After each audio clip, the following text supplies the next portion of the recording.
Hi, welcome. This is Josh at Victory Camera in Boulder, Colorado, where we buy, sell, and trade used and vintage cameras. Today we are talking about student cameras, and I have three of the best ones right here.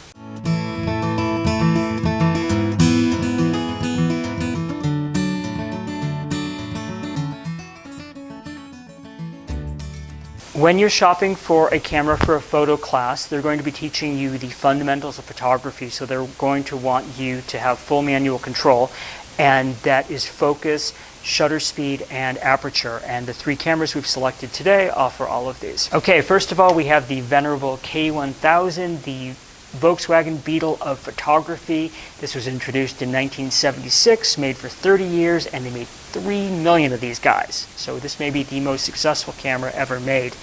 It is justly loved. It is rugged. It's a workhorse. It works great.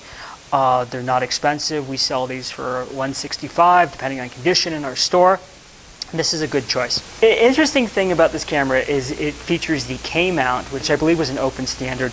It was used by 20 other camera manufacturers and a whole lot of lens manufacturers. And it's really common to have third-party lenses for your camera. It's not common to have third-party bodies. So that's a fun thing about this. You find a lot of different branded cameras that use the interchangeable lenses, and that's a good thing for the student too, because you can find a lot of stuff inexpensively once you have your K1000. The good of this camera, it's very rugged, it's easy to use, it's easy to understand, it's a big system as I was discussing. Bad to me is it feels a little bit clunky and less refined than the other cameras. Next we have the AE1. These are really popular right now. I think the reason is that people who are Canon users want to reach back in the past and use one of the older Canon cameras. This is the only camera in this group that has an electronic shutter. That allows aperture priority. It's an unusual implementation on this camera. You choose the shutter speed and the camera chooses the aperture. Most cameras it's the opposite. The downside of that is that this camera is dead without a battery. To me, that's not a big deal because the cameras are small and inexpensive and you can carry several of them. But a lot of people like the security of having a camera that can be used without a battery. So, personal preference. Another downside of this, in my opinion, is that these lenses do not work on any current camera. The Pentax and the Canon, the current digital cameras, some of them at least anyway, use the same lenses. These are very popular right now. They started making these in 1976. They sold about 1 million of them, so another very successful camera. The downsides of this camera, in my opinion, are the top and bottom are plastic. I think they're perfectly durable. These cameras have lasted 40 years already, but to me they have a little bit of a lower quality feel. That's just a personal preference. Here we have the Nikon FM, my personal favorite because this was my first good camera. I bought this when I was in college and used it quite a lot, took some of my favorite pictures on it. This camera's a little bit more expensive than the others. We sell these for about $250.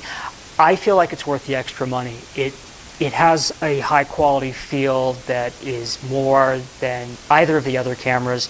It just feels great in my hand. It feels like a camera I want to pick up and take pictures with. Some other advantages of the Nikon, it was part of a huge system. Nikon and Nikon compatible companies made more lenses than for any other system, and there's just a ton of them out there. Some of them are very reasonably priced. Nikon also made crazy accessories for any ridiculous thing you would want to do with your camera. The downside of this camera, I guess, is just a little bit more expensive. I think it's also a little bit more fragile. The coating, the covering, the top and the bottom of this are a thin brass, and they are a little more vulnerable to impact. So if you're rough on your gear, this may not be the one for you. So those are three of the best student cameras. They're not the cheapest, but I feel like they are a great value, and it's worth spending a little extra money for something that you're going to use and really enjoy a long time. These cameras and hundreds of others are available at victorycamera.com or our retail store here in Boulder. If you like this video, please like and subscribe. Feel free to comment below, including your criticisms if you feel it's warranted, and we would love your praise. We're a small growing business and really appreciate hearing from our customers. We really do. The support keeps us going. Thanks a lot for watching.